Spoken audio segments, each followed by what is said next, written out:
Hello again, and welcome back to my Slow English podcast. My name is Quincy, and thank you so much for joining me today. If you watched my first episode, you know that I share stories and talk about everyday life in slow, easy English in this podcast. Today, I want to talk about something that makes life colorful, something that gives us energy when we are tired and peace when we are stressed. Today, we are talking about hobbies. What do you do when you have free time?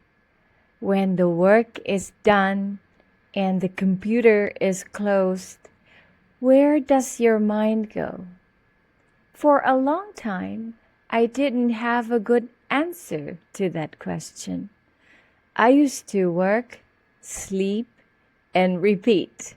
I felt busy, but I felt like I didn't feel alive until I realized something important. I have to have hobbies. Hobbies are not just things we do to pass the time. They are pieces of who we are. They are how we recharge.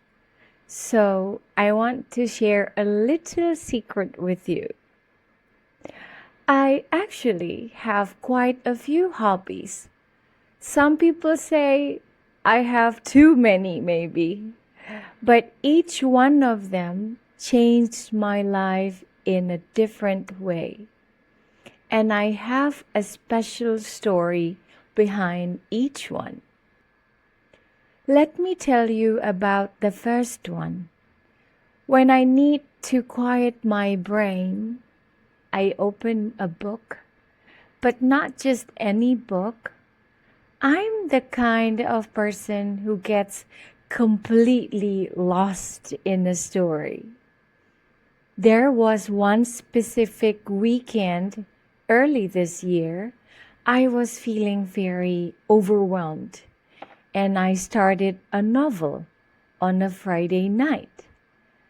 I didn't sleep much. I finished the entire book by Sunday morning.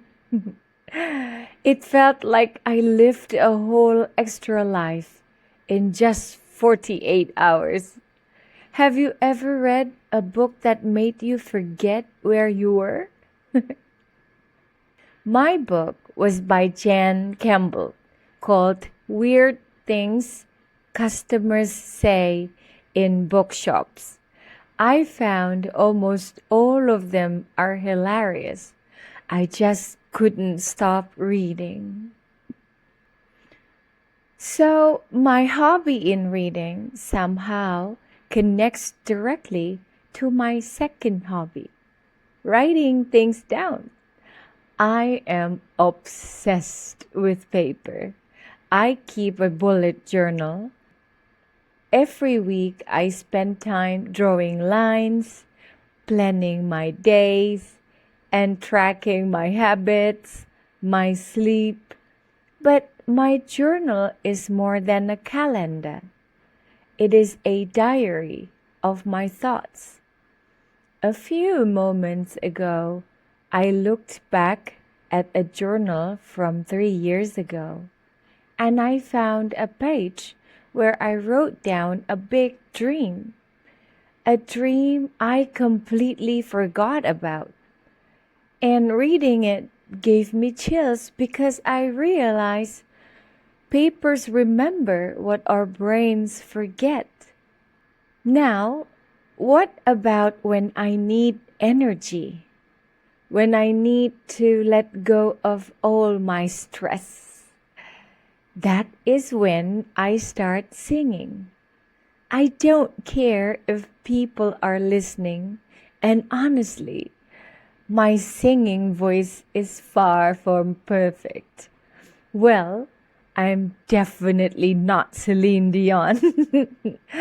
But there is a specific feeling I feel when I'm driving in my car, music up, singing at the top of my lungs.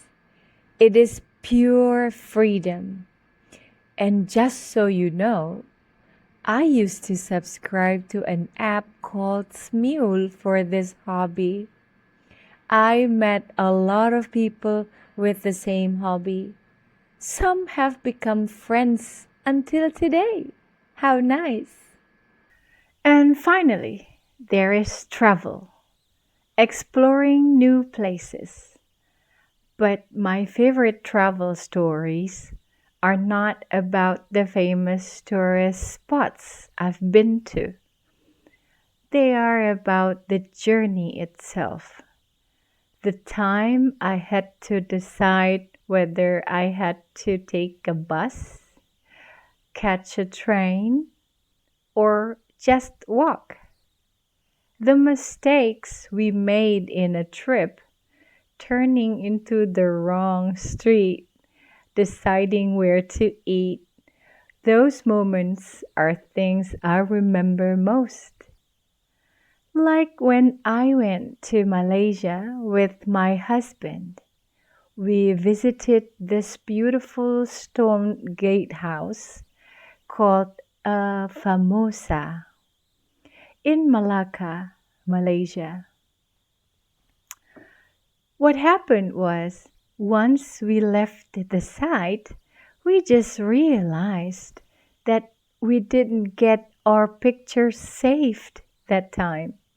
Something was wrong with our memory card.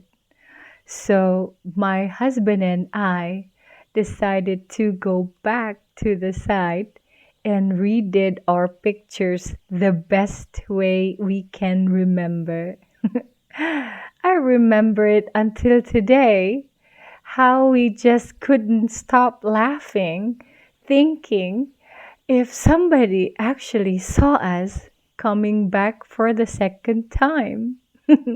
So, apart from the experiences, travel reminds me that the world is huge and our daily worries are actually very small. So, reading, journaling, singing, traveling, they look like very different things. I know, but together they make up my world. They keep me balanced. Next time, I'm going to tell you other funny stories from my travels. Before we finish for today, I want to hear from you. What is your favorite hobby? What do you do when you want to relax? Please write down in the comment section and share your story. Tell me your name, where you are listening from, and what hobby makes you the happiest. I read every single comment and I cannot wait to learn more about you. So let's connect. Thank you so much for listening today. Keep practicing your English. Take care of yourselves, and I will speak to you in the next episode. Bye bye for now.